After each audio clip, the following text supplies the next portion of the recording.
भाइयों तथा सुशील बहनों, एक राजस्थानी परिवार की माँ और जिसके अंदर बचपन से ही हिम्मत, बहादुरी, निर्भयता आदि सारे गुणों का समावेश था। बचपन में ही अपने ननिहाल के घर के पीछे कुआं था। रात को 12 बजे उठे और कुएं में पैर छोड़ के बैठ गए। 5 साल के थे, कुएं में दोनों पैर छोड़ के बैठ गए। मामा जी अपने शरीर के काम से पिछवाड़े आए तो देखा शांति यहाँ बैठी है।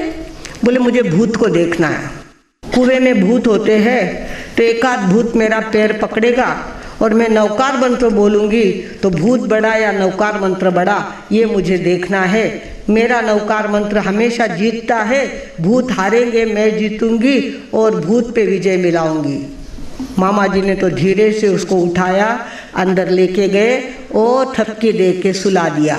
भगवान, बचपन से जिसके अंदर इतनी निर्भयता थी, ना भूत पलितों का डर, ना काली मेली विद्याओं का डर, ना स्मशान का डर। कहते थे रात को 12 बजे स्मशान में जाकर बैठने को कहे तो मैं तैयार हूँ।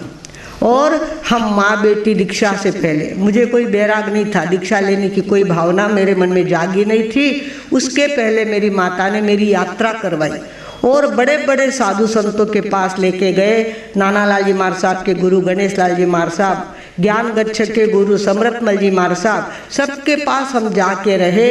और जहाँ जाते वहाँ कहते हमारी छोरी ने मैंने दीक्षा देवनी है थे, मैंने उन्हें तत्व ज्ञान सिखाओ। और संतों के पास मुझे अभ्यास कराते गए। और हम जहाँ उदयपुर में हम गए थे, उदयपुर में दीक्षा थी, नाना लाल जी मार साहब के पास दीक्षा थी, एक लड़के की एक लड़की की।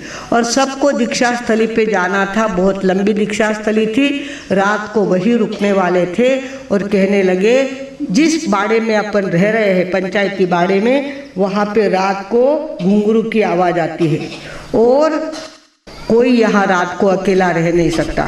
अब यहाँ कौन रहेगा? इतने सारे साध्वियों का पसारा यहाँ पे है और यहाँ कौन रहेगा? माता जी मार साहब ने कहा माँ बेटी आठ रह जावा। क्या कहा? इतना बड़ा पंचायती नोहरा था, माँ बेटी आठ रह जाओ। रात को हम 2, इतना बड़ा बाड़ा था, पंचायती बाड़ा था, और वह हम 2 रात को रहे। माता जी मार साहब ने रात को अपने बिछाने के आजू बाजू में नवकार मंत्र की कार डाल दी और रात को हम सो गए। ना कोई घुंघरू की आवाज़ आई, ना कोई भूत आया, ना कोई डायन आई, कुछ नहीं हुआ और आराम से उठ गए। ऐसे कितने प्रसंग माता जी मार साहब के जीवन में आए। माता जी मार साहब नई शादी करके गए थे। माता जी मार साहब को तीसरे बच्चे का जन्म होने वाला था। उस समय तो ऐसा कंट्रोल का कोई ये नहीं था, 90 साल के पहले की बात है ये। और तीसरा बच्चा होने वाला था और पिताजी को कोई धंधे में फायदा हो गया तो एक 3 मंजिला मकान 9,000 में मिल रहा था। तो उन्होंने कहा जतनरी बाई, अपने घर का घर अपने को लेना है और 9,000 में सस्ते में घर मिल रहा है, पर वो घर तेली का घर है और निपुतिया का घर है, इसके लिए उसको कोई लेता नहीं है। तो अपन नहीं तो पाया खोद के भी घर बनवा सकते हैं। माता जी मार साहब का जैन तत्व ज्ञान पे बहुत गहरा विश्वास था। पाया खोद के, धरती का पेट फोड़ के कोई घर नहीं बनवाना, हमको जो रेडीमेड मिले वही घर लेना। और कहा कि देखो निपुतिया का घर है और कहते उस तेली की आत्मा उस घर में घूमती है। बोले घूमने दो, कोई फर्क नहीं पड़ता, अपन रहेंगे, मेरा नौकार मेरे साथ में है और हम वहाँ रहेंगे। 9,000 में वो घर लिया।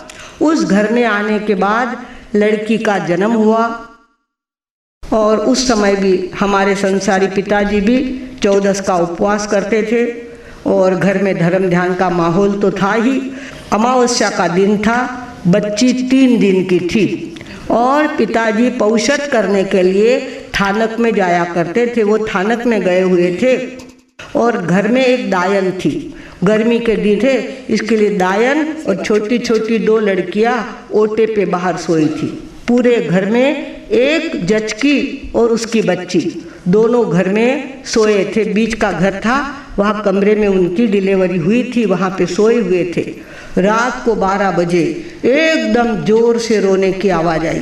बच्ची रोई, माता जी मार साहब उठे, गोद में उसको लिया तो देखा दरवाजे के अंदर जिसके पैर अधर है, पैर उल्टे हैं और लंबे लंबे दांत है उसके, माताजी महाराज साहब ने प्रत्यक्ष देखा, लंबे लंबे दांत है उसके, माथे पे आधा टूटा हुआ मटका है आधा, और उसके अंदर ज्वाला निकल रही है और ही करती हुई वो आगे आगे आने लग गई। माताजी महाराज साहब ने देखा जिस बात का मुझे इंतज़ार था आज वो मेरे सामने आ गया है, या तो मैं जाऊंगी या मेरी लड़की जाएगी, कुछ भी हो मेरा नौकार मेरे साथ है। और व्याख्यान में इसीलिए व्याख्यान सुनने होते हैं। छोटे थे 16, 17, 18 साल के होंगे और उन्होंने व्याख्यान में सुना हुआ था उल्टे हाथ ऐसे जोड़ना, जब ऐसा प्रसंग आ जाए उल्टे हाथ जोड़ना और उल्टा नौकार गिनना। नमो लोए सौ सावणंग, नमो वज्जायणंग, नमो आर्याणंग, नमो सिद्धाणंग, नमो आर्यंताणंग, ठने नौकार मंत्र री कार है। ऐसे नौकार मंत्र की बाउंड्री डालते गए और कहते हैं माताजी महाराज 21 बार नौकार मंत्र बोले। उसके बाद तो वो पीछे पीछे पीछे सरकने लग गई और सरकते सरकते अदृश्य हो गई। वापिस उस दिन के बाद कभी उस घर में कोई भूत दिखा नहीं। उस घर में हमारे भाई का जन्म भी हुआ, घर में पिताजी का बिजनेस भी अच्छा चला, सारी बातें अच्छी हुई, घर का रिन्यूएशन भी हुआ, सारी बातें 5-5 लड़कियों की शादियां हुई, सब कुछ हुआ, पर कभी किसी बात का कोई प्रकार का उपद्रव वहाँ पे उपस्थित नहीं हुआ। माताजी महाराज साहब की हिम्मत थी, हर बात में हिम्मत थी। माताजी महाराज साहब 9 साल के थे उस समय की, वो 4ठी पास हो गई थी। 5वीं का अभ्यास खाली 21 दिनों में करके और उन्होंने नंबर मिला के बताया था। ऐसा उनका अपना एक पढ़ाई का लक्ष्य था, पढ़ाई करते थे। और ऐसे पढ़ती हुई अपनी भांजी को उनके मामा ने देखा तो गांव में महाराज साहब आए तो महाराज साहब के पास पढ़ने के लिए भेजा। महाराज साहब ने देखा इधर पाठ देते हैं उधर याद करके आ जाती है, पाठ करके देते हैं। लोगों से कहा 1 दिन में कर लिया, नमुत्थुणम 1 दिन में कर लिया, सामयिक के पाठ तो ऐसे हंसते खेलते कर लिए। तो उन्होंने देखा इसको तो पढ़ाना चाहिए, इसको संस्कृत पढ़ाना चाहिए। जिस समय आज अंग्रेजी का क्रेज है उस समय संस्कृत का बहुत क्रेज था। तो संस्कृत के लिए बनारस के पंडित थे, पूना वाले ने उनको मंचर में भेजा था। और मंचर के अंदर माताजी महाराज साहब ने एक एक पाठ एक एक दिन में तैयार करके 18 पाठ की पढ़ाई कर ली थी। संधि विच्छेद, उच्चारण, ह्रस्व, दीर्घ आदि सारी बातों का अभ्यास उन्होंने बचपन में ही कर लिया था। साधु संतों के संगत में रहने के कारण उनको लगता था कि मुझे भी दीक्षा लेनी है, किंतु ननियाल वालों ने कहा बिना मारी बेटी है और अच्छे घर में इसको देंगे, बहुत सुखी इसको बनाएंगे, इसको दीक्षा का कठिन मार्ग नहीं लेने देंगे। और उनकी क्या कर दी, शादी कर दी। 16वें साल में उनकी शादी हो गई। शादी के बाद लगातार बच्चे होते रहे, 5 लड़कियां, एक भी लड़का नहीं, लगातार एक के बाद एक 5 लड़कियां हो गई। और माताजी महाराज साहब का संकल्प था कि कुछ भी हो मुझे दीक्षा लेनी है, कुछ भी हो मुझे दीक्षा लेनी है। और पिताजी कहते हैं अठीरो सूरज अठीने उग जावे, ओ बानियो थाने धोड़ा नहीं पेरावे। एक तरफ पिताजी का संकल्प था कि दीक्षा नहीं देना, दूसरी तरफ माताजी महाराज साहब का संकल्प था दीक्षा लेके ही रहना, लगातार सामायिक करना, प्रतिक्रमण तो एक दिन भी नहीं छोड़ना। और उनके 8 बच्चे थे, पर सभी बच्चे 7 साल के हो तब तक उनका प्रतिक्रमण और भक्तामर मुँह जबानी हो जाना चाहिए, ऐसा उनका संकल्प था। हमें पता नहीं भक्तामर हमने कब सीखा और प्रतिक्रमण हमको कब आ गया। कभी हाथ में किताब लिए बिना आते जाते मुंह में शब्द देते जाना और पाठ करवाते लेना। माताजी महाराज साहब के अंदर में भावना थी भगवान एक दिन ये भगवान का ड्रेस मुझे पहनना है। सबको एकलौता भाई था हमारा कांतिलाल, उसको भी बोला तू कांति ऋषि हुई जा, पर भाई में हुई हिम्मत नहीं थी वो दीक्षा ले सके। उसके बाद मैं 4 साल की थी तब कहते थे इन 4 साल की मारा छोरी ने लेने मैं दीक्षा लेऊँ, ऐसे कहते। जो भी महाराज साहब आते उनसे पूछते महाराज साहब मैंने दीक्षा लेनी है, कई तरह रस्तों बताओ ना मने, कई तरह रस्तों बताओ ना मने। इस तरह से जिसने जो माला कही वो फेरना, जो साधना कही वो साधना करना, ऐसे करते वो 108 लोग उसका रोज का कौशक करते थे। 108 वंदना तिकुत्तों की पाठी से रोज की उत्तर दिशा की तरफ मुंह करके करते थे, खाली दीक्षा मिलनी चाहिए इसके लिए। और इस तरह से करते अपने मन के भावों को दृढ़ बनाते रहे, अंदर से अत्यंत अलिप्त थे और अंतर से एक ही भावना होती थी कि यहाँ से मरकर मुझे महाविदेह क्षेत्र में जन्म लेना है, महाविदेह क्षेत्र में जाकर आत्मा की बातें सुननी है और आत्मा के अंदर केवल ज्ञान प्रकट होता है, उसी अनुभव को मुझे प्राप्त करना है। ये भावना उनकी रहती थी तो हिम्मत थी उनके अंदर। और जब तक घर में थे कोई साधु संत, आगरा रोड पर गांव था तो साधु संत लगातार ठाणक में आया करते थे, पर माताजी मार साहब का घर कभी अनसुस्ता हुआ ऐसा नहीं बना। पूरे घर का पानी धोवन करके रख देते थे, पूरी रसोई बना के रख देते थे। गांव में संत आए तो सभी बच्चों ने संतों की मंगलिक सुने बिना चाय दूध वापरना नहीं। माताजी महाराज ने गांव में आए हुए संतों का एक व्याख्यान भी नहीं छोड़ा और पात्रे भरना भी कभी नहीं छोड़ा। और सभी संतों के मन में कि शांताबाई के घर गए कि गोचरी की साता हो जाती है, गोचरी साताकारी गोचरी मिल जाती है। और माताजी महाराज साहब क्या करते थे, उंडेलने में ही ध्यान रखते थे, पूरा के पूरा उंडल देते थे। जो करना सो अच्छा करना, फिर दुनिया में किससे डरना, एक ही उनका नारा था और जिंदगी भर इसी नारे के साथ वो रहे, जो अच्छा काम करना। लोगों ने दीक्षा के समय कहा था, शांताबाई तुम दीक्षा लोगे और तुम्हारे पति को हार्ट अटैक आ जाएगा तो फिर क्या करोगे तुम? बोले कोई नहीं, मेरा नौकार मंत्र मेरे साथ है, हार्ट अटैक आएगा ही नहीं और अच्छी दीक्षा होगी। ऐसे उनको इंट्यूशन बहुत आते थे। 108 लोग उसका ध्यान करते थे, बहुत बातें समझ में आती थी उनकी। लोग कहते माझा मुलगा हरवला सापडत नाही, परवा येऊन जाईल, काळजी करू नका, बरोबर आ जाते थे। मेरी बेटी अपने ससुराल में टिकती नहीं है, उसका पति शराब पीता है, कोई नहीं, आंबिल की ओली करो, नौकार मंत्र का जाप करो, उसका मिस्टर लेने को आएगा, तेरी बेटी तेरे ससुराल में चली जाएगी। ऐसे कितने काम उन्होंने अपनी जिंदगी में अच्छे अच्छे किए। ऐसी माँ तो लाखों में एक होती है। एक तरफ तो इतनी करुणा थी, दूसरी तरफ हमारा लोच का समय आता तो हमको इतना मुस्का पालिश लगा करके बैठाते लोच के लिए, बेटा अभी लोच इतनी जल्दी था नहीं, लोच सुझाइला कई त्रास हुए नहीं, अब्बार लोच सुझाइला, अभी देखो आदि तो होगी, आदि तो होगी, अभी कहीं थोड़ी रही। इस तरह से मस्का पालिश लगा लगा के एक एक की लोच करवाना, इतना लंबा लंबा विहार कराना, 20-20 किलोमीटर के विहार हमसे माताजी माँ साहब ने करवाए।